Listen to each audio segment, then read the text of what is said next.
홍콩 경찰이 시위대를 대학 구내에서 나오지 못하도록 봉쇄한 상황에서 체포에 응하라고 촉구하고 있습니다. 홍콩 이공대 안엔 최소 700명 이상 있었던 시위대는 대부분 체포되거나 빠져나갔고 이제 한 100명 정도 남아서 버티고 있는 상황으로 전해지고 있습니다. 베이징 특파원 연결해서 먼저 지금 상황부터 알아보겠습니다. 강성웅 특파원.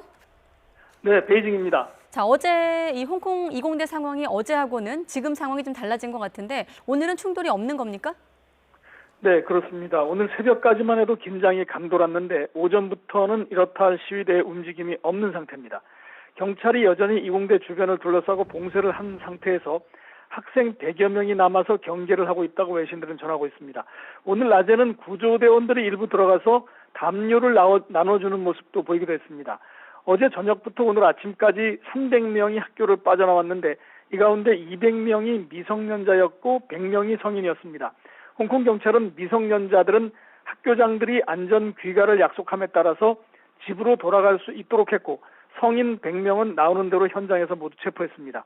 홍콩 정부는 지난 주말부터 지금까지 600명이 이공대에서 나왔는데 이 가운데 청소년 200명을 제외하고 모두 400명 정도를 체포했다 이렇게 밝혔습니다. 일부는 밤사이 경찰의 봉쇄를 뚫고 탈출을 했는데 보행자 육교에서 밧줄을 타고 내려와서 오토바이를 타고 몸을 피하는 모습이 영상으로 잡히기도 했습니다. 그리고 지금은 100명 정도가 남아있는 상태인데 시간이 갈수록 물품 공급이 달리고 지치기 때문에 또 추위도 있다고 합니다. 교내 시위대의 세력은 많이 약화됐다고 볼 수 있습니다. 자, 그리고 캐리람 행정장관이 아침에 기자회견을 했는데 어떤 내용이었습니까? 홍콩 이공대 안에 남아있는 시위대에게 투항을 하라고 권유를 했습니다. 캐리람 행정장관은 시위대는 폭력을 중단하고 무기를 버리고 경찰의 지시를 따르라고 말했습니다. 중국군의 도움을 요청할 것이냐는 질문에 대해서는 폭력이 악화되면 그럴 수 있겠지만 현재로서는 자체적으로 다스릴 수 있는 능력이 있다고 말했습니다. 이와 함께 중국 정부는 오늘 강경파로 알려진 크리스탕 경무처 차장을 예정대로 홍콩의 경찰 총수에 임명했습니다.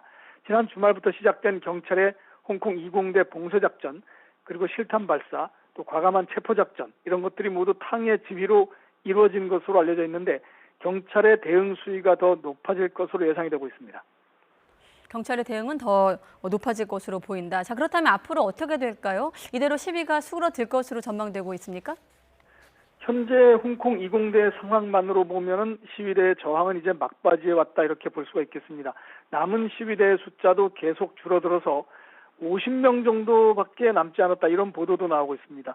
또 부모들은 밖에서 자녀들을 살려달라, 또 안전하게 나와달라 이렇게 회견을 하면서 호소를 하기도 했습니다. 다만 몇 가지 변수가 남아있긴 한데 어젯밤에도 1000명이 넘는 시민과 시위대가 홍콩 이공대 주변에서 집결해서 지지 시위를 벌였습니다. 또 시위대 동력이 크게 떨어진 상황이긴 하지만 홍콩 시위가 지도자가 없는 상태에서 SNS로 번지는 특징이 있어서 양상이 어떻게 전개될지 예단하기 어려운 측면도 있습니다. 또 이번 일요일에 구의원 선거가 예정이 돼 있는데 연기설이 나돌고 있지만 아직 홍콩 정부가 연기한다고 공식 확인한 적은 없습니다. 홍콩 정부는 구의원 선거를 예정대로 치르자니 정부와 여당에 불리하고 또 연기하자니 시민들의 반발이 우려되는 이런 상황입니다. 따라서 홍콩 정부가 어떤 결정을 내리느냐도 6개월째 계속되고 있는 홍콩 시위 사태에서 큰 변수가 될 것 같습니다. 지금까지 베이징에서 YTN 강성우입니다.